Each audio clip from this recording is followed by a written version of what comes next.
Assalamualaikum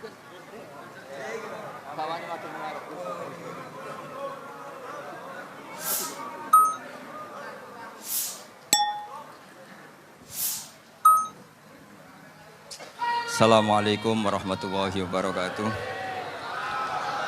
Bismillahirrahmanirrahim. Allahumma sholli wa sallim ala sayyidina Muhammadin wa ala alihi washabihi asma'in nama ba'du. Sedanten ingkang kula hormati wabil khusus teman bapak kula Kiai Haji Agus Ali Masyuri. Beberapa kiai yang tanpa ngurangi rasa hormat, saya hormati semua. Ini ada beberapa Gus. Ini saya ngaji insyaallah seperempat jam. Seperempat jam nanti yang menghisap Gus Kausar berapa Gus? 10 menit. 10 menit. Begini, sebetulnya saya membela semua umat Islam itu ahlul jannah. Karena saya ini ibarat marketing. Kalau orang Kristiani itu kan setiap orang mati sudah tenang bersama Bapak di surga. Jadi kampanye itu menarik sekali. Sementara kita sudah kiai, sudah imam masjid, sudah ulama, masih saja dikhawatirkan su'ul khotimah. Ini kalau kampanye ini tidak imbang, ini nanti saya takut kalah. Makanya saya bilang pokoknya semua orang mukmin itu ahlul jannah. Karena memang asli hadisnya seperti itu, man qala la ilaha illallah dakhalal jannah. Bahwa kemudian ada beberapa kiai yang mungkin wataknya itu pesimis, kemudian bikin sekian aturan-aturan yang sebetulnya itu cerminan dari pesimisnya, terus akan-akan masuk surga itu susahnya bukan main. Nah itu saya tidak setuju karena tadi pasti kalah dengan kampanye sebelah yang setiap orang mati dibilang sudah tenang bersama Bapak apa? Di surga. Jadi ini penting. Terus kedua saya bilang agama ini sudah begitu baik. Masa kunci surga sudah dibocorkan miftahul jannah la ilaha illallah. Masa sudah pegang kuncinya nggak jadi masuk surga itu kan aneh. Ya sudah masuk saja, tapi tidak usah minta bantuan saya, masuk aja. Kan sudah pegang kuncinya. Terus ketiga, kenangan terburuk saya ketika jadi kiai itu gini, saya ada beberapa guru SD datang ke saya. Ini agak-agak masalah besar. Gus boleh enggak buka ujian nasional yang masih disegel? Semua guru bilang enggak boleh, itu kriminal kan. Ada satu guru yang bikin analogi agak kacau. Boleh saja. Wong ujian di kuburan saja dibocorkan para kiai enggak apa-apa. Itu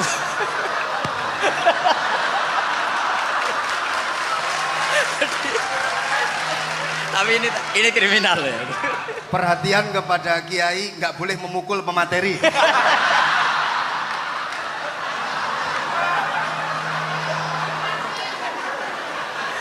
Jadi tentu itu analogi yang salah kan. Marrobuka kan, Tuhan kamu siapa, nabi kamu. Tuhan kamu siapa, nabi kamu siapa, imam kamu siapa. Ini kan sudah dibocorkan oleh para kiai. Artinya apa? Nak raiso jawab kebablasan gitu. Terus guru ini berpikir kalau ujian akhirat sekrusial itu saja bisa dibocorkan, kenapa ujian nasional tidak boleh? Tentu ini kias yang salah, saya tidak ngajari seperti itu. Tapi saya ngajari ke kalian betapa mudahnya masuk surga. Kunci jawaban sudah dikasih, kunci pintu masuk sudah dikasih. Kok sampai tidak masuk, ini kebablasan. Paling salah gurunya. Jadi ini kenapa saya sering cerita orang mukmin semuanya itu min ahlil jannah, itu saya jamin. Sama tidak usah takut su'ul khotimah, tidak usah takut berlebihan seperti itu. Karena setahu saya, setidaknya saya mewakili ulama zaman ini. Rata-rata guru kita ini bermadzhab Syadzili dalam berkeyakinan berpikir tentang Allah. Di antara ini yang mulai saya ngomong serius, supaya tadi kan guyonannya sudah diambil Gus Reza sama Gus Kausar. Saya tahu kenapa mereka guyon. Kalau ngomong serius takut kalah sama saya.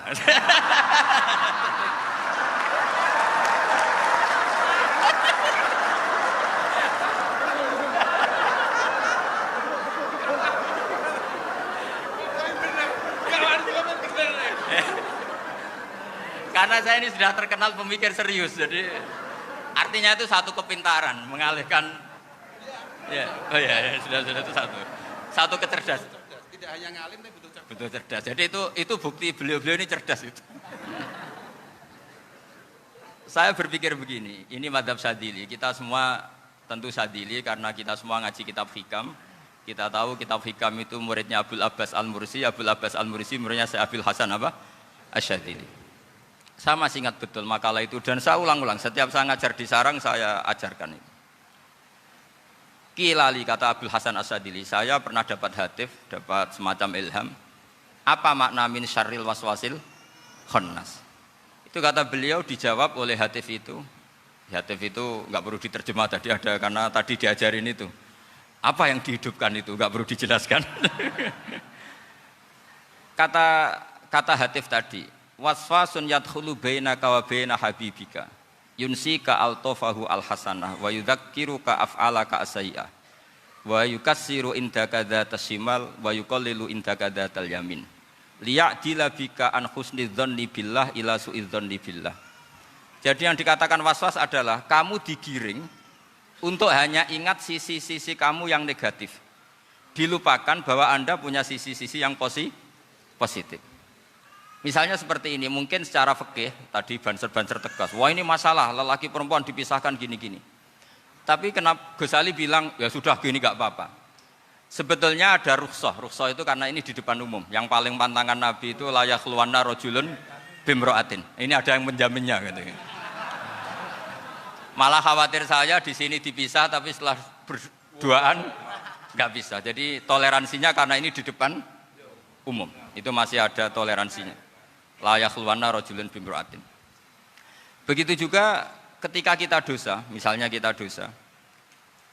Orang Islam setiap dosa itu pasti ingat salahnya, terus kemudian istighfar. Dan ketika satu kebaikan dibandingkan keburukan, itu kata semua ulama, karena sayyi'ah itu bernilai 1, kebaikan bernilai apa? 10. Itu masih surplus berapa? 9. Jadi itu cara berpikir Abul Hasan Asy-Syadzili. Kenapa kamu harus berpikir positif tentang Tuhan? Sekali berpikir tentang negatif, itu bahaya betul. Misalnya begini, kamu berpikir tak rewangi jadi kiai, sujud, rukuk, ternyata aku tetap lebu neraka. Gunanya apa? Itu menurut saya kan nggak punya akal. Sujud itu satu kelaziman menghamba kepada Allah. Normalnya seorang hamba itu ya sujud. Kemudian gara-gara kamu ingin masuk surga, terus logika kamu dibalik. Gunanya apa saya sujud? Ternyata saya masuk neraka. Itu pertanyaan yang benar-benar bodoh dan itu menjadikan Allah benci. Logikanya dibalik begini. Ini saya ngomong serius karena ini bentuk kemenangan saya ini bentuk kemenangan saya. Saya berkali-kali ngomong di kota pelajar di Jogja karena banyak pengujinya juga. Bukan sekedar pendamping tapi penguji. Banyak yang profesor, bukan sekedar doktor, banyak yang profesor. Jadi biar ini dok. Begini. Saya pernah ditanya sama seorang dosen, Gus, saya ini ngaji hadis banyak, tapi ada yang saya tidak paham. Yaitu mangqala la ilaha illallah dakhalal jannah, ada kalimat wa in zana wa in saraka. Meskipun pernah zina, pernah maling. Ini kan seakan-akan mentoleransi perzinaan dan pemalingan. Terus saya bilang, oh makna hadis itu seperti ini. Jadi kebenaran absolut, kebenaran yang mutlak itu tidak akan terganggu oleh status perilaku seseorang. Saya berkali-kali memberi contoh. Orang yang ditangkap KPK akan bilang 1 + 1 2. KPK-nya juga bilang 2. Rivalitas dalam politik, Pak Prabowo ya bilang 2, Pak Jokowi juga bilang 2. Orang yang zaniyah, yang lonte pun akan bilang 2. Muftinya juga bilang 2. Ketua MUI-nya juga bilang 2. Artinya gini, kebenaran yang absolut adalah kebenaran yang siapapun akan meyakini seperti itu. Seperti 1 + 1 2. Kamu punya musuh bilang 2. Kalau ibu-ibu ini punya maru ya marunya bilang 2 tadi tambah mama. Enggak tahu saya terjemahnya apa tadi. Nah, kebenaran yang absolut itu kebenaran yang siapapun pasti mengakui. Dan uniknya begini, saya pernah ngaji acara himmah, acara pondok sarang di Demak. Kalau kamu bilang 1 + 1 menjadi 2, untuk mengatakan 2 itu kamu butuh hadiah enggak? Mereka semua jawab enggak. Kita semua enjoy saja mengatakan tembok itu putih. Kenapa? Karena memang putih. Kita mengatakan 1 + 1 2 karena memang kita tanpa presentasi dapat hadiah, dapat penghormatan. Kenapa untuk mengatakan Allah itu Tuhan kita butuh surga? Memangnya kalau tidak ada surga Allah tidak jadi Tuhan? Ini problem orang soleh-soleh yang terlalu pesimis. Makanya nanti orang-orang soleh itu masuk surganya berat. Tapi kalau orang alim lebih gampang kira-kira seperti itu. Iya, karena kan imannya lebih bagus.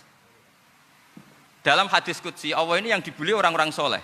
Laulam akhluk jannatan wala naron alam akun ahlan an uto'ah, dalam hadis qudsi itu. Kalau saja saya tidak menciptakan surga dan neraka, apa saya tidak jadi Tuhan yang perlu ditaati? Apa kalau kamu tidak saya kasih uang 1 juta terus bilang 1 tambah 1 11? Enggak kan? Tetap bilang berapa? 2. Kalau kebenaran absolut yang 1 tambah 1 kamu bilang 2 meskipun tanpa mendapat hadiah. Kenapa untuk bilang Allah Tuhan kamu butuh hadiah surga? Itu kan serah ikhlas belas. Makanya saya terus mengajarkan ikhlas. Ikhlas itu bisa dilatih dengan akal, dengan pikiran, bil ilmi lah. Harus dilatih. Nah di sini ini momen atau makna yang mestinya harus difahami wa inzana bahwa kalimat ini sah meskipun dilafatkan seorang yang pernah zina. Sama seperti 1 tambah 1 2 sah, diucapkan siapa saja sah. Dan siapapun akan mengucapkan itu secara ikhlas.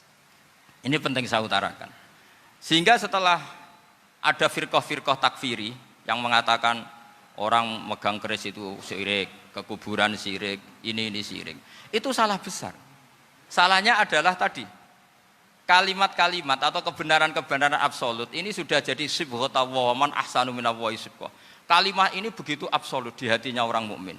Sehingga ketika terganggu oleh hal-hal yang adat istiadat kayak pegang keris, kayak apa, ini tidak mengganggu. Tetap kualitas iman ini di atas keyakinan adat membawa apa keris.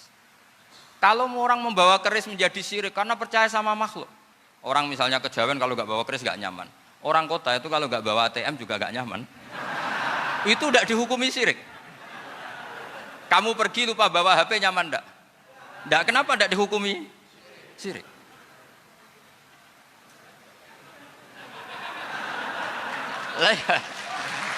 Jadi ini logika-logika. Jadi makanya ini Gus Reza boleh ngeritik saya. Saya itu berkali-kali bilang, saya termasuk ulama yang mau bikin gerakan cangkem elek.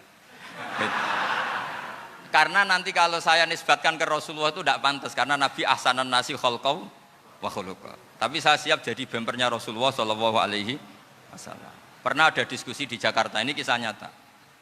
Apa dalilnya setelah sholat salaman? Mana hadisnya? Itu dijawab hadisnya tentu kita kesulitan. Kalaupun ada hadisnya dhaif semua yang masalah musafahah. Akhirnya mau tidak mau dijawab pakai cangkem elek. Boleh enggak kamu setelah salam nyalain HP yang off? Boleh. Boleh enggak ke kamar mandi? Boleh. Oh berarti kencing boleh, nyalain HP boleh, yang enggak boleh itu ingat Allah. Karena mereka mengkritik wiridan, mengkritik salam. Akhirnya mikir deh. Ada enggak hadisnya orang setelah sholat nyalain HP? Enggak ada kan? Tapi mereka nyalain HP enggak hambatan, tapi untuk salaman masalah kan. Ke kamar mandi boleh, tapi untuk wiridan enggak boleh. Akhirnya mereka sadar, oh iya. Lama-lama dibisi gini yang kelompok itu. Kamu itu korban aliran supaya kamu enggak ingat Allah, ingatnya HP-nya. Sehingga orang wiridan kamu kritik, orang nyalain HP enggak kamu kritik. Itu kelompok itu adalah kelompok orang-orang yang supaya orang Islam itu lupa Tuhannya. Itu gerakan cangkem elek, tapi jadikan orang sadar. Jadi ini penting. Jadi kalau kamu tidak bisa bela agama dengan jalan yang lurus karena tidak bakat itu, nggak apa-apa pakai cangkem elek tadi. Karena nggak mungkin gerakan ini dinisbatkan kepada Rasulullah Shallallahu Alaihi Wasallam. Kalau soal sanad, saya punya sekian sanad tentang itu, tapi tidak usah kamu ikuti. Ada orang tanya, ya Pak Kiai kalau setan dibakar di neraka panasan enggak? Ya panasan. Lo kan setan dari api, ngapain harus panasan? Kan materinya sama. Terus Kak Kiai tadi gak kesulitan, dia ngambil pasir, disawero di wajahnya. Wah sakit Kiai, kamu kan dari tanah, kena tanah kok. Jadi itu ada sekian, artinya gini ya, kalau kesulitan jawab pakai baik-baik ya sudah pakai cangkem elek itu aja karena. Nah, tapi tentu kan gerakan ini tidak mungkin dinisbatkan kepada para nabi. Tapi saya pastikan meskipun nggak bisa dinisbatkan kepada para nabi dari segi cangkem elek tadi, tapi secara semangat itu sama. Saya punya sekian contoh. Benar Gus Riza tadi gojok saya ngawur-ngawurnya itu masih punya sanad. Itu pas saya ngawur pun masih punya apa? Sanad. Nabi Ibrahim itu ketika faja'alahum juzatan illa kabiralahum itu si berhala paling besar dikasih kapak. Ketika mereka geger, ini siapa yang berara kecil. Kata mereka, sami'na fata yadhkuruhum yuqalu lahu Ibrahim. Ya kira-kira Ibrahim lah gitu. Terus setelah Ibrahim didatangkan, siapa yang melakukan ini semua? Ini jawaban Nabi Ibrahim, bal fa'alahu kabiruhum hadza. Ya tanya yang bawa pedal, saya kan enggak bawa kan. Terus kata orang-orang, otak kamu itu di mana? Masa berhala disuruh nanya, kan enggak bisa ngomong. Ibrahim kembalikan, uffil lakum walima ta'buduna min dunillah. Lalu otak kamu di mana? Sudah tahu enggak bisa ngomong kok disembah gitu. Itu ada kata ufin loh. Ufin itu kalau diterjemah kira-kira ya agak-agak jancuk gitu. Kira-kira ya kira-kira seperti itu. Jadi Sekarang dalilnya jancuk apa Gus?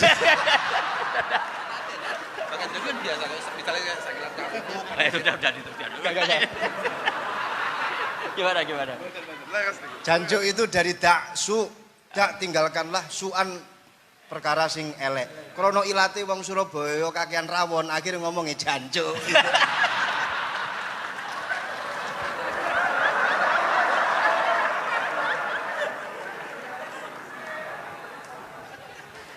Jadi mulai dulu melawan kebatilan itu harus pakai logika yang vulgar. Karena memang nggak mungkin dengan bahasa-bahasa priayi itu nggak mungkin. Dan ini penting saya utarakan. Nah, kalau nanti nggak mungkin dinisbatkan kepada Rasul karena Nabi adalah ahsanan nasi khalqa wa khuluqa, kita yang ngambil alih saja. Gus Reza, saya, Gus Kawasan ini cara cangkem elek kan pantas. Luas. Selain bakat ya sudah natural. Karena memang itu cara kita menjelaskan kebenaran. Saya ulang lagi, itu cara kita menjelaskan apa? Kebenaran. Mau tidak mau. Saya pernah ditanya sama seseorang, Gus, beberapa nabi itu kan poligami itu bukti hipersek, karena yang tanya itu orang nasionalis yang nggak pati senang Islam. Terus tak balik tanya, perempuan itu makhluk lemah enggak? Ya lemah. Kalau nolong lemah satu itu gimana? Ya baik. Kenapa nolong dua jadi tidak baik? Harusnya kalau nolong tiga tidak baik. Tapi saya tidak dukung poligami, enggak. Ini cerita saya. Setidaknya mereka jadi ingat. Saya itu pernah ditanya agak-agak orang ateis, dia benci Islam tapi meneliti Islam. Pertanyaan kedua, kenapa dalam perang itu seakan-akan Nabi itu perampok, hartanya orang kafir disita kemudian menjadi ghanimah, itu kan kayak ngerampok. Terus saya tanya gini, kalau ada penjahat ke rumah kamu kemudian pakai senjata api, setelah kamu ringkus, itu senjata api kamu kembalikan apa kamu sita? Oh ya saya sita, kalau tak kembalikan dipakai ngerampok lagi. Ya sama seperti itu, kalau kekuatan mereka dikembalikan ya akan dipakai kekuatan mereka lagi. Jadi ya lagi-lagi ini kemenangan orang serius. Karena nanti guyonnya sudah dintekno sama Gus Safa sama Gus Riza. Nah, kenapa saya ngajar begitu rileks, begitu santai? Karena pikiran saya sederhana. Fa innal uqula muttarratun ila qabilil haq. Akal sehat pasti dipaksa menerima apa? Kebenaran. Sehingga kebenaran itu tidak usah kamu ngomongkan secara serius, secara tidak perlu. Kebenaran itu mudah diterima. Saya itu pernah ngaji berkali-kali di Jogja di mana-mana sampai ada buku seorang dokter nulis tesisnya itu bangga lagi menjadi muslim setelah ngaji saya itu. Karena saya menerangkan itu ringan. Orang Islam itu harus mencintai Allah. Ciri utama cinta itu tidak tegang, rileks. Saya bilang begini, kalau kamu pernah 1 tahun digratisi orang rumah, makanan, kamu kira-kira itu mudah nggak mencintai orang yang berjasa sama kamu minjemin rumah dan ngasih makan gratis? Mudah kan?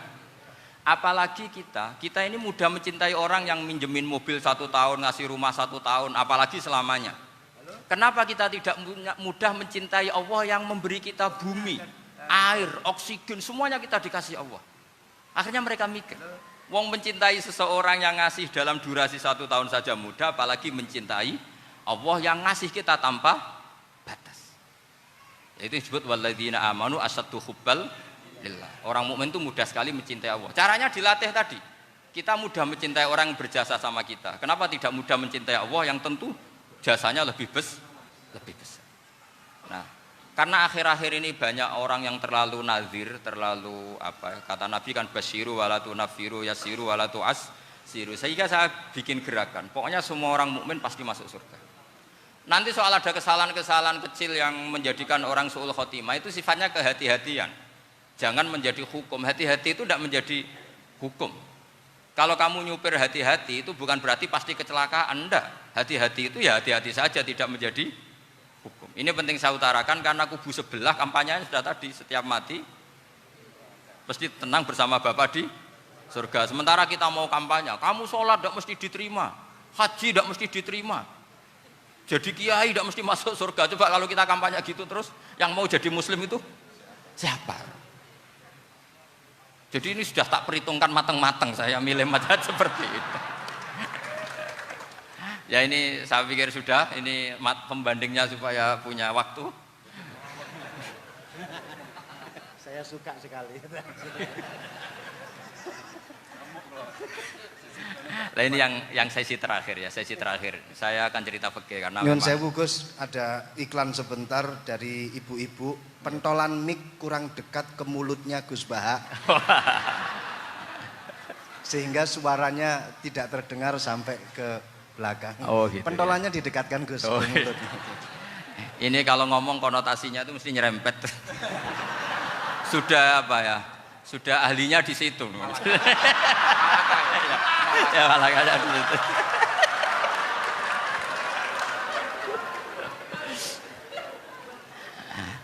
Dalam sesi terakhir saya cerita pentingnya pembanding.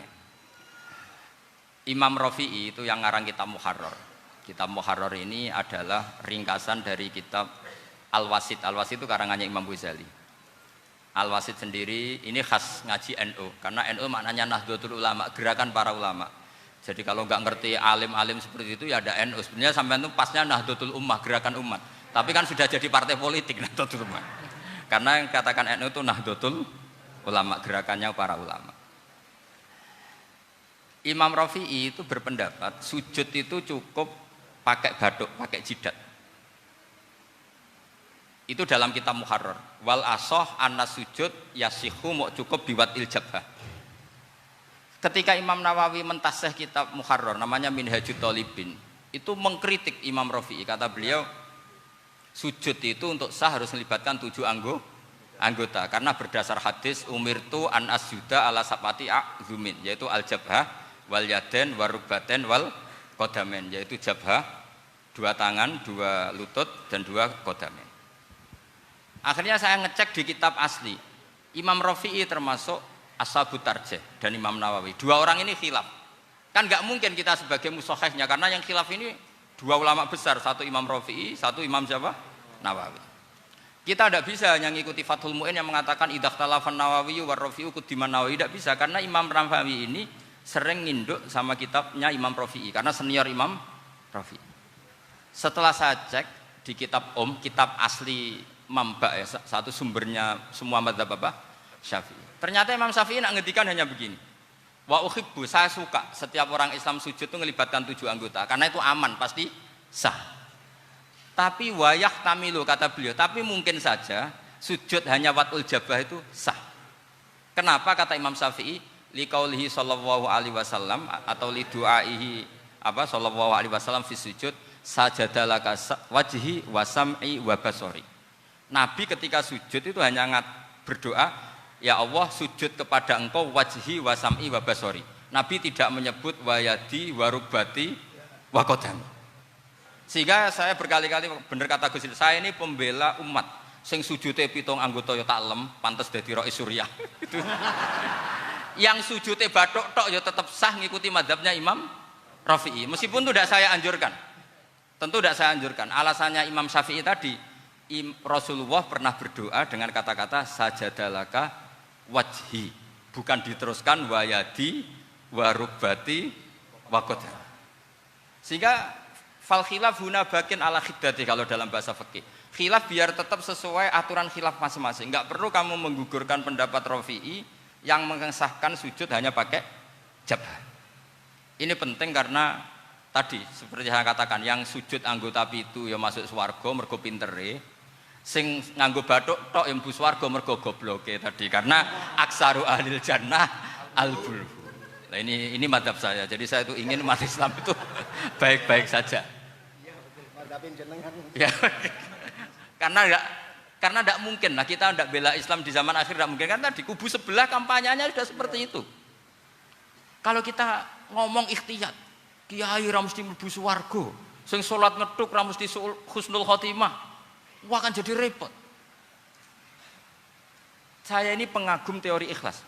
Dilatih bil ilmi, saya ulang lagi, dilatih bil ilmi. Saya ini malu. Malunya tadi, saya mengatakan 1 tambah 1 2 itu meskipun tidak ada yang memberi hadiah tetap saya katakan 2. Saya mengatakan air itu dingin, tidak ada yang ngasih hadiah saya akan bilang kalau air itu dingin, kalau api itu panas.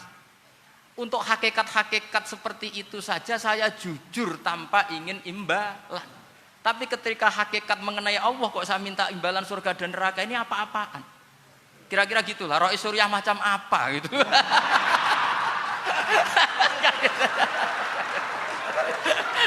Ya saya kira demikian. Assalamualaikum warahmatullahi wabarakatuh. Waalaikumsalam warahmatullahi wabarakatuh. Alhamdulillah. Baru kali ini ada seminar yang dikritik terus sama pemateri itu pendampingnya. Mestinya pembandingnya. Tapi luar biasa para milenial semuanya, Masya Allah, terlihat wajah-wajah surga di majelis ini. Walaupun toh yang hadir tidak semuanya milenial, ada post milenial juga di sini.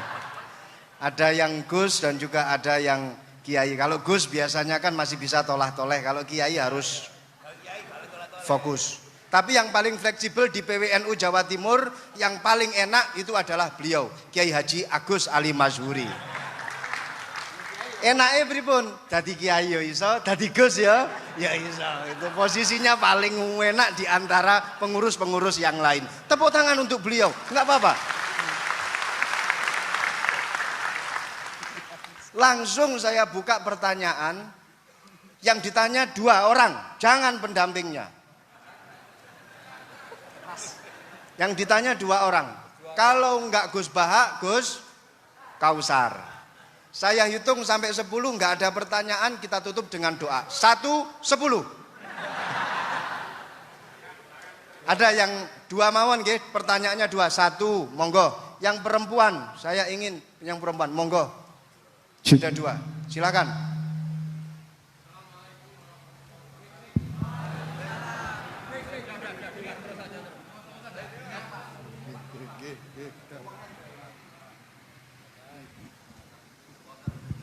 Bismillahirrahmanirrahim. Assalamualaikum warahmatullahi wabarakatuh.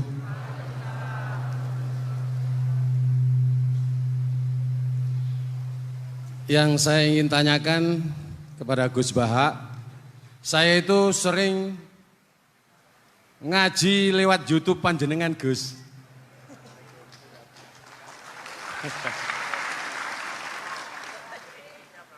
Insya Allah ilmu saya tambah walaupun tidak banyak. Yang saya tanyakan, nopo ilmu kula niki barokah? Yang pertama, karena saya ngaji lewat YouTube panjenengan, saya tidak izin. Untuk itu hari ini saya izin panjenengan, mudah-mudahan ilmu ingkang saya dapat dari panjenengan niku saged barokah niku Gus. Terima kasih. Wassalamualaikum warahmatullahi wabarakatuh. Waalaikumsalam warahmatullahi wabarakatuh. Langsung mawon Gus nggih, yang satunya dulu. Siapa aja? Oh gitu. Monggo Gus. Itu tetap barokah dan kebaikan itu mah enggak perlu minta izin. Kalau kebaikan minta izin jadi repot. Jadi kalau dalam kitab fikih disebut iktifaan bil idzni syar'i, karena syara akan selalu memberi izin sama kebaikan. Itu udah hanya masalah YouTube sampean. Tadi melihat wajah Gus Ali ibadah, pamit dulu. Nanti kalau ada orang alim lewat mau lihat juga pamit dulu. Lama-lama mau baca sholawat, ya Rasulullah pamit dulu mau baca sholawat. Jadi semua kebaikan itu cukup iktifaan bil idzni syar'i. Ya jelas ini ya. Oke, terima kasih. Jangan lupa pulsane tuku dhewe lek ndelok YouTube. Wifi-nya juga jangan nyolong. Harus passwordnya izin kepada yang punya wifi. Baru nanti 100% barokah. Mbak yang belakang bisa berdiri. Yang mau tanya tadi. Ya, silakan. Bismillahirrahmanirrahim. Assalamualaikum warahmatullahi wabarakatuh. Mohon izin Yai Gus, saya di sini mau tanya, selain sebagai pelajar santri, saya juga sebagai seorang mahasiswi di salah satu universitas di di Surabaya. Yang saya tanyakan sebagai pemuda milenial, kita semua tahu bagaimana keadaan demokrasi negara Indonesia saat ini. Yang saya tanyakan bentuk dari hubul waton minal iman. Hubul waton di sini, bolehkah saya sebagai seorang mahasiswi menyuarakan pendapat saya, berjuang bentuk ijtihad demi keadilan berupa demonstrasi.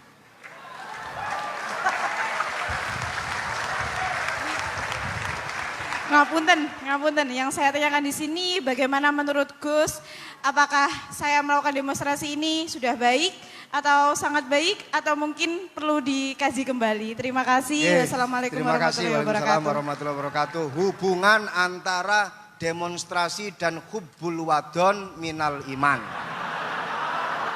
Hah? Oh ya, hubbul waton minal iman. Monggo Gus.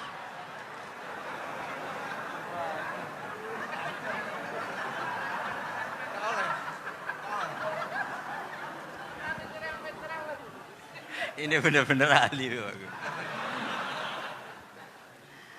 Begini kan, demonstrasi itu kan makna pokoknya itu kan apa? Memperlihatkan. Makanya demonstrasi kekuatan maknanya ya show ya, memperlihatkan satu apa? Kekuatan. Sehingga kalau dalam Islam itu ya fleksibel, asal itu tidak merugikan orang lain, tidak anarkis, tidak mandorot bagi kelompok lain tentu boleh. Bahkan kalau tidak apa? Menyuarakan suara kita tentu dengan cara-cara yang tetap islami ya. Itu malah kita disalahkan karena berarti tidak ikut bertanggung jawab terhadap proses bernegara. Tapi tentu disuarakan secara konstitusional dan secara baik. Kemarin pas demo di Jogja yang ramai itu masalah rancangan KUHP itu rektor UI juga ketemu saya pamit, Gus mau demo aja. Ya tapi yang baik dan sopan karena begini ya. Di Quran itu ada ayat walau la daf'uhin nasa ba'dahum bi ba'dil fasadatil ard. Jadi kekuatan manapun itu harus dikontrol. Tentu kontrol itu macam-macam. Tapi tentu saya ulang lagi, jangan anarkis, jangan melakukan sesuatu yang kontraproduktif. Jadi menurut saya pernah ditanya, Gus kalau pemerintah itu didukung 90% rakyatnya bagus enggak? Ya bagus, berarti presidennya hebat, didukung mayoritas rakyat. Kalau hanya 55 ya bagus. Presidennya biar tahu, biar hati-hati karena dipilih separuh lebih sedikit gitu. Lah kok bagus semua? Ya emang harapan kita sama Allah semuanya baik semua kata saya gitu. Jadi susahnya apa sih kita melihat sesuatu itu asal agama ini kan gampang, asal tidak maksiat itu baik. Asal tidak maksiat itu baik. Ma khuyyira Rasulullah baina amrayni lakhtara aisarahuma malam yakun isman. Jadi demo itu bukan, nah kalau demo yang diharamkan sebagian fatwanya ulama tentu yang maknanya yang anarkis. Kalau yang dihalalkan tentu maknanya yang tertib. Itu biasa dalam hukum fikih. Rasulullah ngendikan A, mahmalnya seperti ini. Rasulullah ngendikan B, mahmalnya seperti ini. Karena kadang ngendikane Nabi cara zahir itu berlawanan. Misalnya Nabi ditanya, amal paling baik apa ya Rasulullah? Nyaur utang gitu. Karena biasa yang ngemplang mungkin yang tanya itu tukang. Tapi kadang Nabi jawab birrul walidain. Kadang jawab as-sholat li awwali waktiha. Karena penanyanya ini beda. Gimana? Takut enggak tahu sholat. Ya, takut ora tahu sholat kata beliau. Kan gitu. Jadi ini penting saya utarakan karena zaman Nabi itu ya biasa Nabi misalnya ngendikan sesuatu itu. Terus ada juga sahabat yang memperlihatkan pendapatnya. Tapi tidak niat bantah. Masyhur itu dalam tarikh. Saya beri contoh yang masyhur itu. Nabi pernah sholat duhur itu 2 rakaat. Sebagian riwayat mengatakan asar, tapi yang lebih kuat itu duhur. Setelah 2 rakaat Nabi sholat, itu akabirus sahabat papan atas itu tidak ada yang ngentikan karena mereka sopan semua, tahu etikal. Setelah Nabi pulang sudah dekat pintu, ada sahabat yang berdiri. Ya Rasulullah, aku siroti sholatu amnasita. Ini sholat model kosor, apa engkau lupa? Tapi sahabat yang enggak tanya, ini niatnya malah lebih agak-agak buruk. Baguslah kalau sholat terbaru 2, berarti besok ya 2. Karena pakai teori nasah mansuh, berarti hukum itu pakai yang terbaru. Jadi gayanya tidak tanya, tapi lebih sama mungkin yang setuju undang-undang tadi ya tentang rumah tangga, kalau istri nggak mau dikumpuli tetap dipaksa, nanti suaminya bisa dilaporkan ke pengadilan gitu. Saya pasti mikir saya bukan masalah pengadilannya, pasti istrinya cantik. Kalau jelek kan nggak mungkin dipaksa. Ini ketularan. Jadi saya cara berpikir tuh, jadi tak pikir lucunya saja, bukan pikir serius. Ketularan ya sudah ketularan ini. Karena keburukan itu mudah nular. Akhirnya Nabi kembali lagi, enggak, kullu dzalika lam yakun, semua itu enggak terjadi. Tapi Nabi sebagai orang yang sangat, ya sebenarnya enggak boleh dibahasakan sangat demokratis, sangat bijak. Nabi kembali lagi ke mimbar terus tanya, ahakun maqalahu dzulyaten, apa betul yang dikatakan dzulyaten tadi? Kata sahabat semua, betul ya Rasulullah, tadi engkau sholat hanya 2 rakaat. Nabi kemudian takbir lagi, meneruskan 2 rakaat terus salam. Artinya kalau demonstrasi itu dengan makna mengutarakan pendapat dengan cara yang dijamin konstitusi, ya itu kan normal-normal saja, enggak ada masalah. Saya pernah derekno bapak, itu ada pertanyaan yang benar-benar mengusik saya. Ada orang miskin datang ke bapak, Pak Yai, jadi wong melarat itu ra enak. Sajane ya wis suwe dadi wong melarat ra enak. Itu pas Ramadan. Kenapa kata bapak? Bapak saya itu teman akrabnya Gus Ali, senengannya ya guyon, mau meninggal aja masih guyon. Bapak itu guyon terus. Kenapa aja? Sudah puasa enggak makan, buruh orang, macul itu kan berat. Mau istirahat enggak boleh karena buruh orang. Enak dadi wong sugih puasa diam di rumah gini-gini terus. Terus kata bapak saya gini, enak wong melarat. Jadi yang sugih nak poso berat. Kok sakit ya? Esok mangan pecel, awan rawon, engkok sore sidik sate. Jadi yang harus ditinggalkan itu banyak. Nak sampean kan biasa meninggalkan itu semua. Semenjak itu dia, oh iya, nak ngono podo-podo abot. Jadi hasutnya pada orang kaya terus nggak ada. Nah ini pentingnya ilmu. Jadi pentingnya pendamping tadi itu. Setelah diberi jelasan, oh matur nuwun ternyata podo-podo abot gitu. Dia nggak tahu susahnya jadi orang kaya. Ya sama seperti tadi, Yai saya puasa, kerja gini-gini, bojo sitok elek, terus dari yang bojone 4 cantik semua, abot aku. Karena harus ninggalkan 4 yang cantik tadi, yang bisa menghidupkan tadi itu. Itu kan juga demonstrasi, artinya mengutarakan apa yang, jadi itu saya pikir seperti itu. Ya ini, pokoknya gitu aja. Assalamualaikum warahmatullahi wabarakatuh. Waalaikumsalam warahmatullahi wabarakatuh.